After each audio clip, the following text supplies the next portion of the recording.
माँ, नाश्ते में क्या बनाया है? आलू के पराठे बनाए हैं आज। अरे वाह, आलू के पराठे। मजा आ जाएगा फिर तो। तुझे पसंद है ना आलू के पराठे?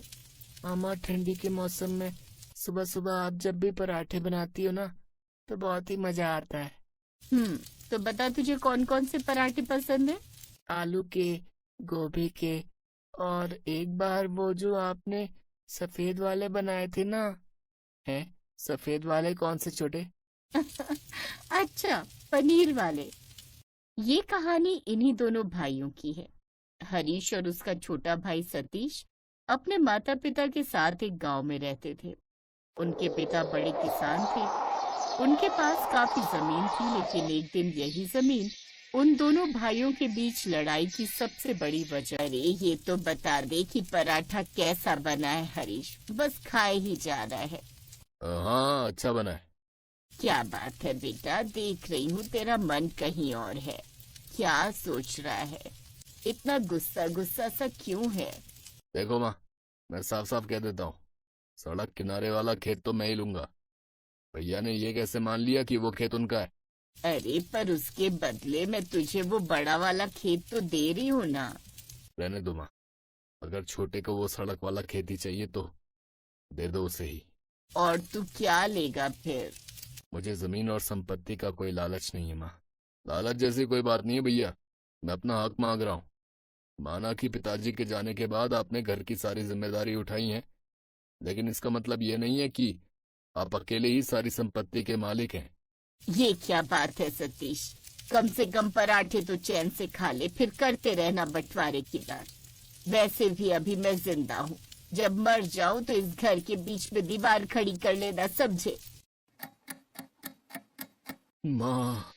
सतीश की आंखों के सामने उसका पूरा बचपन एक बार में ही गुजर गया। उसे वो सड़क किनारे वाला खेत तो मिल गया था, लेकिन वो अपने बड़े भाई का प्यार खो बैठा था। तभी अपनी छत पर हरीश टहलने के लिए आया। वो सर्दी की सुबह थी। हरीश ने सतीश को देखा, 2 सेकंड नजरें मिलाई और फिर दूसरी तरफ मुंह करके टहलने लगा। सतीश भी हरीश को देखकर कुछ नहीं बोला। कुछ देर बाद हरीश के घर के नीचे से उसकी बहू हर्षिता ने उसे आवाज लगाई, पापा जी, जल्दी नीचे आ जाओ, पराठे बन गए, ठंडे हो जाएंगे। हर्षिता की बात सुनकर हरीश सीढ़ियों की तरफ बढ़ने लगा। तभी उसने एक नजर फिर सतीश को देखा, जो नजरें झुकाए बैठा था। पर हरीश ने उससे कुछ नहीं कहा और फिर वो नीचे आ गया। कहाँ चले गए थे आप पापा जी? देखिए ना, पराठे ठंडे हो रहे हैं। कहीं नहीं बेटा, वो ऐसे ही छत पर जरा टहलने गया था। कितनी ठंड है और आप ऊपर ठंड में टहलने चले जाते हो, बीमार पड़ जाएंगे। यहाँ बैठिए, मैं पराठे लेकर आती हूँ, साथ में दही लेकर आऊं? नहीं, पराठे के साथ सिर्फ चाय दे दो। सिर्फ चाय क्यों? पता है, जब मेरी माँ पराठे बनाती थी ना, तो हम दोनों भाई, मेरा मतलब हम सब चाय के साथ ही पराठे खाते थे। फिर शाम को जब हर्षिता अपने पति हिमांशु के साथ बैठी थी, सुनिए, आज मुझे सब जानना है। क्या जानना चाहती हो? ये कि पापा जी और चाचा जी आपस में कभी बात क्यों नहीं करते? हम उनके घर क्यों नहीं जाते और वो हमारे घर क्यों नहीं आते? आप हमेशा टाल देते हो, पर आज मुझे सब जानना है कि आखिर ऐसी क्या बात हो गई दोनों भाइयों के बीच। अच्छा बाबा, धीरे बोलो, सब बताता हूँ। उस दिन हिमांशु ने हर्षिता को सारी बात बता दी। सारी कहानी जानने के बाद हर्षिता दुखी हो गई और वो सोचने लगी कि कैसे दोनों परिवारों को एक किया जाए। सुनो, आपसे जरा एक काम है। हाँ, क्या हुआ बताओ। मुझे ना वो दादी वाला चूल्हा चाहिए। हंस क्यों रहे हो? आजकल की बहुएं भी ना, उन्हें चूल्हा दो तो कहती हैं कि गैस चाहिए, और अगर गैस दो तो कहती हैं कि चूल्हा चाहिए। ज्यादा मजाक बनाने की जरूरत नहीं है। आप बस उतना करो जितना कहा मैंने। अच्छा बाबा, ठीक है। पता नहीं स्टोर में कहाँ किस कोने में पड़ा होगा। हाँ, तो जिस भी कोने में पड़ा हो हम मिलकर उसे ढूंढ लेंगे। अरे पर तुम्हें करना क्या है, दादी के चूल्हे का?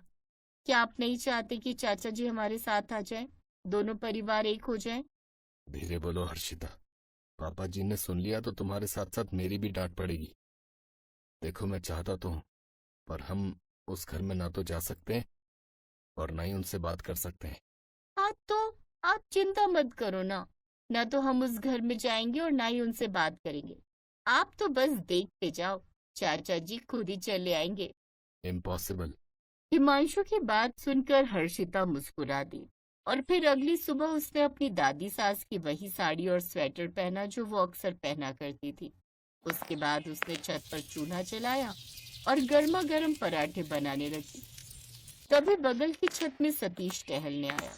गजब की सर्दी पड़ रही थी तो उसके हाथ में एक चाय का कप भी था। फिर उसकी नजर जैसे ही हर्षिता पर पड़ी, उसके हाथ से वो चाय का कप छूटकर नीचे गिर गया और टूट गया। उसे हर्षिता में अपनी माँ नजर आ रही थी। जैसे ही हर्षिता ने देखा कि उसके चाचा ससुर उसे ही देख रहे हैं, तभी उसने जोर से आवाज लगाई, सभी लोग आ जाओ भाई, गर्मा गर्म पराठे बन रहे हैं, चाय के साथ बढ़िया पराठे खा लो। देखो तो कितनी बढ़िया खुशबू आ रही है, जो पहले आएगा वो पहले खाएगा। हर्षिता की बात सुनकर नीचे खड़ा हरीश भी हैरान था। उसे कुछ समझ नहीं आ रहा था कि हर्षिता कैसी बातें कर रही है, पर हिमांशु पास खड़ा मुस्कुरा रहा था। हिमांशु ने अपने पापा को छत पर चलने के लिए कहा। उधर दूसरी तरफ ना चाहते हुए भी सतीश के कदम अपने आप ही हर्षिता और उसके चूल्हे की तरफ चल पड़े।